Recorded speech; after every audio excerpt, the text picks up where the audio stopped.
வாக்குண்டாம் நல்ல மனமுண்டாம் மாமலராள் நோக்குண்டாம் மேனி நுடங்காது கொண்டு துப்பார் திருமேனி தும்பிக்கையால் பாதம் தப்பாமல் சார்வார் தமக்கு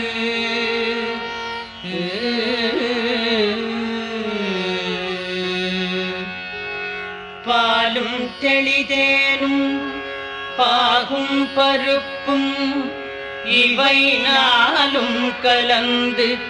உனக்கு நான் தருவேன் கோலம் செய் துங்கக் கரிமுகத்து தூமணியே